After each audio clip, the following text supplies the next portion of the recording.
제일 먼저 구글 서비스를 이용하기 위해서는 지메일 가입이 먼저 필요합니다. 지메일을 가입해서 로그인해야지만 구글에서 제공하는 여러 서비스를 이용할 수 있기 때문이죠. 자, 그래서 지메일 가입부터 먼저 해보기로 하겠습니다. 일단 여기서 여러분이 알아두셔야 될 게 이런 구글 서비스를 사용할 때 제일 먼저 필요한 소프트웨어가 하나 있는데요. 바로 크롬이란 브라우저입니다. 제가 지금 이 영상을 찍고 있는 화면은 맥에서 찍고 있지만 여러분 윈도우에서도 똑같이 살 수 있는데요. 아마 여러분이 윈도우 쓰시면서 대부분 다 브라우저를 기본 인터넷 익스플로러를 사용하고 있을 것입니다. 줄여서 IE라고 하는데요. 이 IE를 최신 버전이 이용하신다면 상관이 없습니다. 그러니까 업데이트 꾸준히 하셔서 IE 버전이 최소한 10버전 이상 11버전 정도 이상을 사용하신다면은 이런 구글 서비스를 따라하는데 아무런 문제가 없을 겁니다. 하지만 옛날 버전, 그러니까 예를 들어서 윈도우 7이라든가 이걸 설치하시고 한 번도 업데이트를 하지 않으셨다면은 아무래도 좀 구글의 서비스를 100%다 이용하기엔 좀 문제가 있을 수가 있습니다. 그래서 권장드리는 거는 구글에서 제공하는 브라우저인 구글 크롬 브라우저를 사용하시길 권장드립니다. 구글 크롬 브라우저를 설치하시려면은 제일 먼저 여러분이 많이 가시는 네이버닷컴 기준으로 가보겠습니다. 구글에서 검색하셔도 충분히 괜찮은데요. 여기서 크롬 브라우저 크롬이라고 검색하시면은 크롬 다운로드란 링크가 뜰 것입니다. 그럼 여기 구글.com의 크롬으로 들어가고 나오죠. 여기 클릭하시면은 구글에서 제공하는 크롬을 다운로드하고 설치할 수 있는 페이지로 넘어가게 됩니다. 여기서 다운로드를 클릭하신 다음에 설치를 누르시면은 화면이 나오는 대로 진행을 하시면은 간편하게 사용하실 수 있을 것입니다. 여기 보시면 알겠지만 크롬이란 것이 단순히 컴퓨터용만 있을 뿐만 아니라 핸드폰용도 있습니다. 그래서 모바일, 안드로이드든 아이폰이든 상관없이 이 크롬 브라우저를 사용하시면은 무난하게 여기서 구글에서 제공하는 여러 가지 서비스를 잘 최적화되어 활용할 수가 있습니다. 또한 크롬캐스트라든가 이런 여러 가지 기능을 사용하면은 또 활용해서 여러 가지 기능들을 제공받을 수 있는데요. 일단은 여러분은 크롬 다운로드 하셔서 설치하시기 바랍니다. 현재 여러분이 보시고 있는 이 브라우저 자체가 크롬 브라우저입니다. 그래서 이렇게 탭들이 있어서 왔다 갔다 사용할 수 있는 게 장점이고요. 메모리 좀 많이 먹는 단점이 있지만 굉장히 빨리 작동하고 HTML5라든가 이런 표준 지원을 가장 잘 지원하는 브라우저 중 하나로 알려져 있습니다. 그래서 구글 크롬 먼저 설치하시고요. 그런 다음에 설치가 다 됐으면 그 크롬 브라우저를 실행시켜서 이 수업을 따라오시면 되겠습니다. 다만 조심하실 점은 크롬 설치할 때 기본 브라우저를 사용하겠냐고 물어볼 텐데요. 그래서 아니오라고 답해 주시기 바랍니다. 아직 우리나라 사이트에서 많은 관공서 사이트, 그리고 은행 사이트, 그리고 G마켓이라든가 옥션 같은 결제 관련된 결제가 들어간 사이트에서는 액티브엑스라는 기술을 사용하게 되는데요. 이런 액티브엑스 기술은 익스플로러에서만 작동을 합니다. 크롬에서라든가 이런 다른 브라우저에서는 잘 작동하지 않을 부분이 있기 때문에 아무래도 이런 결제라든가 은행권 사이트라든가 관공서 사이트 이런 거는 익스플로러에서 사용하시길 권장드리고요. 그 외에 일반적인 웹사이트 이용, 지메일 같은 메일 서비스 이용 이런 거는 크롬에서 사용하시면 괜찮을 겁니다. 즉 목적에 따라서 브라우저를 다른 것들을 사용하는 것이죠. 그래서 많은 고수분들이 그렇게 사용하고 있으니 여러분도 그렇게 사용하시면 원활하게 쓸 수 있을 것입니다. 자, 다 설치하셨으면은 이제 한번 지메일 가입을 해보도록 하겠습니다. 자, 지메일 처음 접속하시면요, gmail.com 아니면 네이버 등에서 지메일 검색하셔도 나옵니다. gmail.com 검색하시면은 보신 것처럼 이런 화면이 나오게 될 겁니다. 구글 하나의 계정은 모든 구글 서비스 이런 식으로 나오는데요. 아마 여러분이 기존 사용하던 구글 메일이 있었으면 여기 이제 계정이 뜬다든가 나올 겁니다. 처음이시라면 이렇게 그냥 비어 있는 것처럼 나오겠죠. 이거 구글 계정이 있으면 여러 가지 서비스를 이용할 수 있다고 나오고 있습니다. 자, 여기서 계정 만들기를 클릭하도록 하겠습니다. 자, 그럼 이렇게 새로운 구글 서비스 계정을 만들 수 있다고 나옵니다. 자, 설명 하면서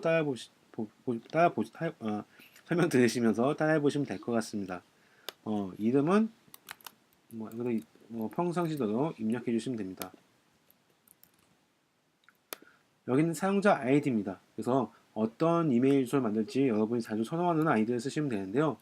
조심하실 건 gmail 같은 경우 전 세계 사람들이 이용하다 보니까 아주 간단하거나 많이 사용되는 것들은 이미 있을 겁니다. 예를 들어서 제 성에 해당하는 함 같은 것도 이미 6개 이상 사용이 나오죠.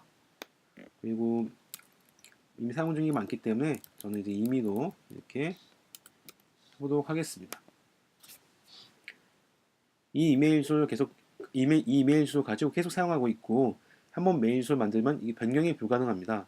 변경하고 싶으면은 새로 계정을 만드는 수밖에 없기 때문에 만드실 때 좀 고민하셔가지고 만드시는 게 좋겠습니다. 암호 만들기도 있는데요. 암호는 8개 이상 입력하라고 되어 있죠. 그리고 복잡하게 만들면 좋고요. 강아지 이름처럼 쉬운 거 쓰지 말라고 되어 있습니다. 왜냐하면 클릭하면 이제 설명이 나올 텐데요.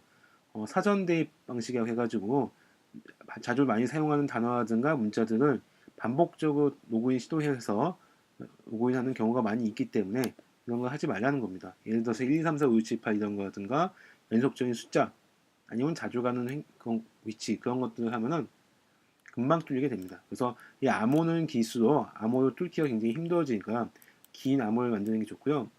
제가 일단 간단하게 추천드리고 싶은 거는 자주 좋아하는 문구라든가 역시 문구 또는 노래 가사 같은 거 넣어두시면은 되게 길게 늘렸을 수 있겠죠. 그리고 한국어를 영타로 입력하시면은 되게 조합하기 힘들기 때문에 그런 식으로 만들어 보는 것을 추천드리고 싶습니다.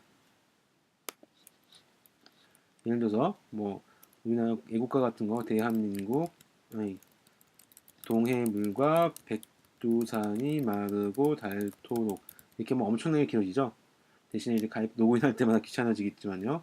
그래서 여러분이 좋아하는 문구로 만들어 보시면 되겠습니다. 여기서는 그냥 간단히 적당한 길이로만 만들어 보도록 하겠습니다. 잊어먹으면 안 되겠죠? 잊어먹으면 안 되기 때문에 만약에 그래서 적어주시는 분들도 있는데요. 가급적이면 그냥 일단 여기 보면 핸드폰 번호를 입력하도록 되어 있습니다. 그래서 핸드폰 번호가 바뀌지 않는 한 다시 한번 핸드폰으로서 인증을 해서 본인이 확인해가지고 암호를 바꿀 수 있으니까요. 그런 것도 한 가지 방법이라고 할 수 있겠습니다. 수첩을 적었다가 수첩이 잃어버리면 좀 곤란할 수도 있겠죠. 그리고 암호는 가급적이면은 사이트마다 통일하지 않고 따르게 만드는 것을 추천드립니다. 어떻게 보면 헷갈리기 때문에 잊어먹기 때문에 매번 같은 암호를 쓰시는 분들이 많은데요. 거기다가 한 사이트가 뚫리면은 다른 사이트도 다 암호가 뚫려버리는 경우가 많기 때문에 어지간한 하면 바꾸시는 게 그렇게 하지 않고 사이트마다 암호를 정하시는 게 좋습니다. 아니 그러면은 매번 사이트마다 암호 만들면 외우기 힘들고 어떻게 쓰냐 하실 텐데요. 약간 팁을 드리자면 이렇게 똑같은 암호를 앞에 쓰고 뒷부분에다가 사용하는 서비스의 첫 글자를 넣는다든가 첫 글자 앞에서 두 글자 넣는다든가 그런 식으로 약간씩 변형을 해보면은 약간 예매를 줄 수가 있습니다.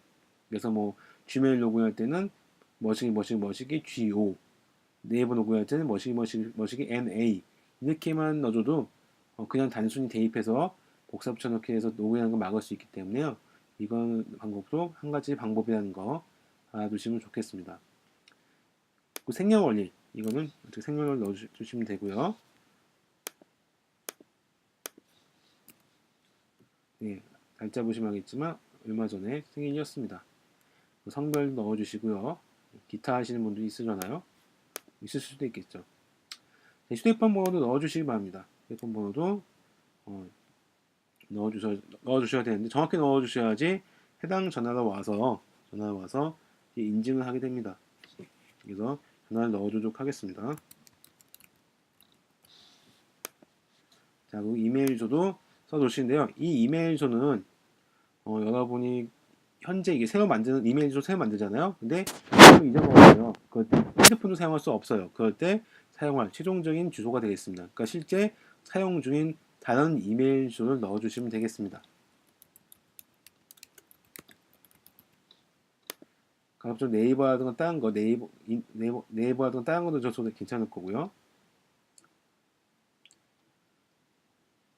자, 이 부분은 자동 가입 방지 코드입니다. 그게 뭐냐면 로봇 같은 걸 이용해서 로그인 해가지고 하는 걸 막기 위해서 확인용으로 존재하는 겁니다. 그래서 여기 보면 저 같은 경우 215원하게 나왔기 때문에 215 넣어주시면 되고요. 만약에 잘 읽기 힘들다, 무슨 말인지 모르겠다 하신 분은 여기 이 부분 누르면은 다른 게 나옵니다. 하고 잘 안 보인다 하시는 분은 읽기를 하면은 mp3 파일로 2, 8, 0, 이렇게 나오는 거 알 수 있습니다. 대신 조심할 거는 영어로 나오기 때문에 좀 맞지 않을 수가 있어요. 그래서 그냥 보면서 하길 권장드립니다. 그리고 지역은 대한민국이니까 대한민국 해주시고요. 이거 바꾸면은 해당 나라 언어가 아마 나오게 될 겁니다. 그리고 여기 이거 동의, 개인정보 취급 동의하신 다음에 다음 단계 넘어갈 수가 있습니다.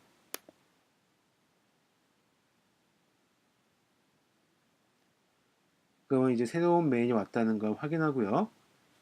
바로 이용할 수 있게 되어 있습니다. 일단 경우에 따라서 여부에 따라서 경우에 따라서는 전화 인증이 올 수도 있습니다. 전화 인증으로서 확인해가지고 본인이 그것을 읽어준 숫자를 입력하게 한다든가 등등등 이루어질 수 있으니 그에 따라서 잘 진행하시면 되겠습니다. 지메일로 이동하시면은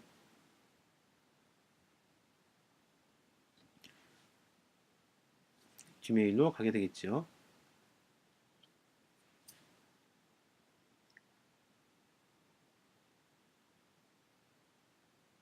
원래 이렇게 느리지 않는데 제가 이제 무선 환경에서 하다 보니까 약간 버벅거리는 느낌이 납니다. 이렇게 되면 이제 지메일을 온 곳을 환영한다는 그 메시지가 옵니다. 그래서 지메일한테 여러 가지 다 맡겨서 해라, 잘 도와줄게, 이런 내용 나오고 있고요. 편지함 만들 수도 있고 잘 이렇게 배경을 바꿀 수 있습니다. 지메일 가장 큰 장점이지요. 핸드폰이라든가 기기에 상관없이 지메일 이용할 수 있습니다. 그래서 이제 안드로이드, 아이폰, 그리고 이런 태블릿 등에서 모두 다 이용할 수 있고 실시간 확인할 수 있기 때문에 굉장히 언제 어디서나 이용할 수 있다는 장점 때문에 잘 활용할 수 있는 것이죠. 그 채팅, 음성통화, 화상통화 우리나라에서는 사실 썩 많이 이용하지는 않지만은 구글에서 사용하는 기능을 이용하여 이렇게 영상통화도 일단 가능합니다. 이게 영상통화할 수 있는 기능은 행아웃이라고 하고요. 구글 플러스와 연동이 되어 있습니다. 그래서 이제 만들어볼 수 있고 캘린더도 사용해보라고 나오고 있죠. 자, 처음 로그인하면 이런 내용이 나옵니다. 이런 내용이 나옵니다. 15기가 정도 사용할 수 있다는 것을 알 수 있고요. 자, 일단 여기까지 하고 다음 강좌에서 계속 설명을 하도록 하겠습니다.